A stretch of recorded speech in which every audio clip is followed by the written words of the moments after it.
पिछले जन्म के संस्कार इस जन्म में आदत बन जाते हैं। इस जन्म की आदतें अगले जन्म में फिर संस्कार बन जाएंगी। फिर अंत कहाँ है? अंत है इस बात में, इस सत्य को जान लेने में कि तुम संस्कार नहीं हो, तुम आदत नहीं हो।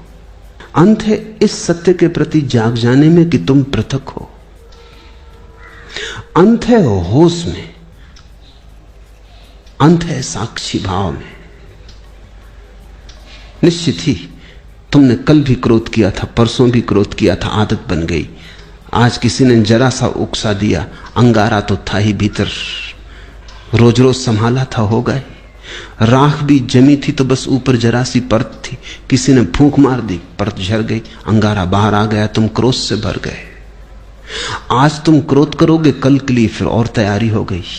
ऐसे रोज रोज तुम अभ्यास बनाते जाओगे, संस्कार गहन होता जाएगा। और जितना संस्कार गहन हो जाएगा उतने ही तुम यंत्रवत हो जाओगे।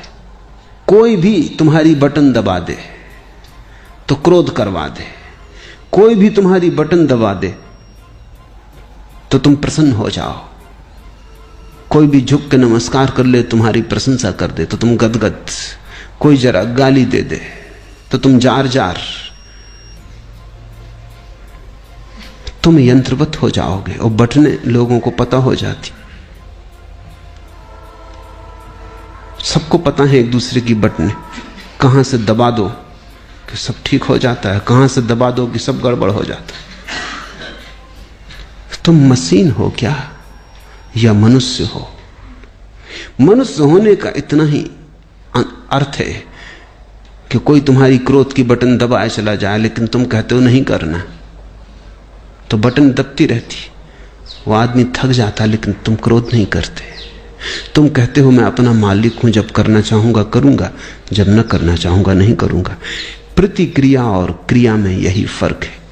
प्रतिक्रिया में दूसरा मालिक है, तुम नहीं, और क्रिया में तुम मालिक हो, दूसरा नहीं। और बड़े मजे की बात है, प्रतिक्रिया बांधती है, क्रिया मुक्त करती है। जो अपने कर्म का मालिक है उसके कर्म का कोई संस्कार नहीं बनता, और जो अपने कर्म का मालिक नहीं है, जो प्रतिकर्म करता है, रिएक्ट होता है सिर्फ, उस आदमी के जीवन में बंधन बनते चले जाते, रोज रोज जाल मजबूत होता चला जाता है। आखिर में तुम पाते हो तुम तो बचे ही नहीं, आदतों का एक ढेर, मुर्दा ढेर, जिसमें से जीवन कभी का उड़ चुका। पक्षी तो जा चुका है जीवन का बहुत पहले, कटघरा छूट गया है, पिंजड़ा छूट गया है। जागो इसके पहले की देर हो जाए और आदतों से मुक्त होना शुरू करो। मैं तुमसे ये नहीं कह रहा कि बुरी आदतों से मुक्त हो जाओ और भली आदतें बना लो। तुम्हारे महात्मा गण तुमसे यही कह रहे हैं। वो तुमसे कहते हैं बुरी आदतें छोड़ो, अच्छी बनाओ। मैं तुमसे कहता हूं आदत छोड़ो। बुरी और अच्छी आदत से कोई फर्क नहीं पड़ता। लोहे का हो पिंजड़ा की सोने का क्या फर्क पड़ता है? एक आदमी को सिगरेट पीने की आदत है, सारी दुनिया बुरी कहती। दूसरे को माला फेरने की आदत है, सारी दुनिया अच्छा कहती। जो सिगरेट पीता है वो अगर न पिए तो मुसीबत मालूम होती, जो माला फेरता अगर न फेरने दो तो मुसीबत मालूम होती। दोनों गुलाम हैं। एक को उठते ही से सिगरेट चाहिए, दूसरे को उठते ही से माला चाहिए। माला वाले को माला न मिले तो माला की तलफ लगती, सिगरेट वाले को सिगरेट न मिले तो सिगरेट की तलफ लगती। ऐसे बुनियाद में बहुत फासला नहीं है। सिगरेट भी एक तरह का माला फेरना है। धुआं भीतर ले गए बाहर ले गए, भीतर ले गए बाहर ले, मन के फिरा रहे हैं बाहर भीतर। धुएं की माला है, जरा सूक्ष्म है। कोई अपना कंकड़ पत्थर की फेर रहा है, जरा स्थूल है। असली सवाल आदत से मुक्त होने का है। मैं ये नहीं कह रहा हूं कि माला मत फेरो, मैं ये भी नहीं कह रहा हूं कि सिगरेट पियो। मैं ये कह रहा हूं कि तुम मालिक रहो। कोई आदत ऐसी ना हो जाए कि मालिक बन जाए। कोई आदत, मंदिर जाने की आदत भी मालिक ना हो जाए, ध्यान करने की आदत भी मालिक ना हो जाए। मालिक तुम ही रहो।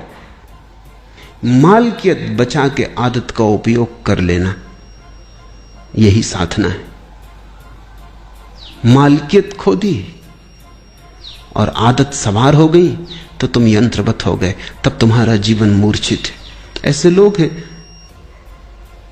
जो मेरे पास आके कहते हैं कि अगर पूजा ना करें रोज तो बेचैनी लगती। वो सोचते हैं कि बड़ी धार्मिक घटना घट गई उनके जीवन। मैं उनसे पूछता हूं पूजा करने से कुछ आनंद मिलता है? वो कहते हैं आनंद तो कुछ नहीं मिलता, लेकिन ना करें तो बेचैनी लगती। यही तो सिगरेट पीने वाला कहता है। वो कहता है कि उससे पूछो कुछ आनंद मिलता? वो कहता है आनंद क्या रखा है, आनंद तो कुछ नहीं मिलता, कभी कभी खांसी जरूर आती, आनंद तो कुछ भी नहीं मिलता। लेकिन ना पियो तो बेचैनी मालूम होती। इसे तुम थोड़ा सोचो। इसी को मैं यंत्र हो जाना कहता हूं कि जिससे कुछ भी नहीं मिलता है, उससे भी न करने पर बेचैनी मालूम होती। उपलब्ध कुछ भी नहीं होता है, पाने को कुछ भी नहीं है, लेकिन छोड़ने में मुसीबत है, क्योंकि आदत ने पकड़ा है। अब आदत इतना ही कर सकती है, करो तो कुछ ना मिले, ना करो तो कुछ खोता मालूम पड़े। अभी बड़े मजे की बात है, जिस चीज को करने से कुछ नहीं मिलता उसको ना करने से खोएगा कैसे? कुछ खोता नहीं, सिर्फ पुरानी आदत, पुरानी लकीरों पर न चलने से अड़चन मालूम होती। मैं एक बहुत बड़े वकील को जानता था।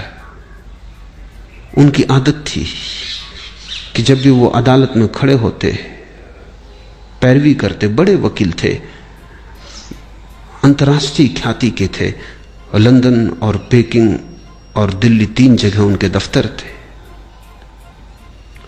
तो उनकी आदत थी कि वो अपने कोट का बटन घुमाने लगते थे जब अटक जाते। सभी की होती, कोई अपना सिर खुजलाने लगता है, कोई कुछ करने लगता है।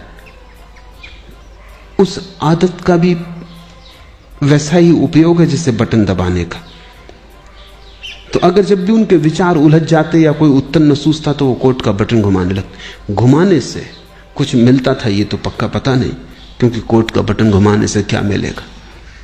और जिसकी बुद्धि उलझी हुई हो, समझ में ना आ रहा हो, वो कोई कोट के बटन घुमाने से कुछ बात समझ में आ जाएगी। लेकिन विरोधियों को यह बात दिखाई पड़ गई कि वो जब भी उलझ जाते हैं तो बटन घुमाते। एक बड़ा मुकदमा था, एक बड़ी स्टेट का मुकदमा था, प्रिवी काउंसिल में लाखों का मामला था। तो विरोधी वकील ने उनके सोफर को मिला लिया, कुछ पैसे दिए और कहा कि तू इतना करना, उनके कोट के ऊपर का बटन तोड़ देना।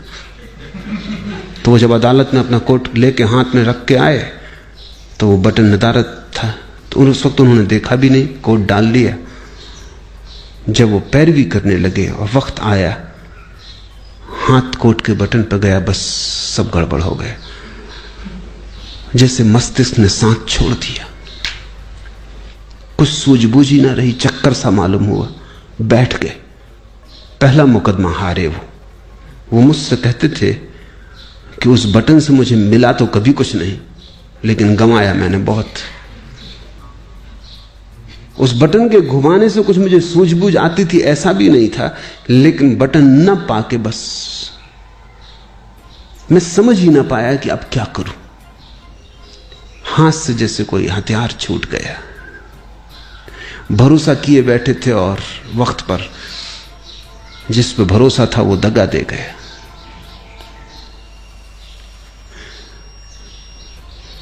जिनको तुम आदतें कहते हो, बुरी हो या भली, इससे कोई भेद नहीं पड़ता। सब आदतें मालिक हो जाएं तो बुरी हैं, तुम मालिक रहो तो कोई आदत बुरी नहीं। गुलामी बुरी है, मालकियत भली है। मेरी परिभाषा यही है। संस्कार बन रहे हैं प्रतिपल, आदतें निर्मित हो रही, तुम जरा दूर खड़े रहो, तुम अपनी मालकियत मत खो। निश्चित जीवन में आदतों की जरूरत है। अगर आदतें न हो तो जीवन बहुत कठिन हो जाएगा। आदतें जीवन को सुगम बनाती। तुम टाइपिंग सीखते हो या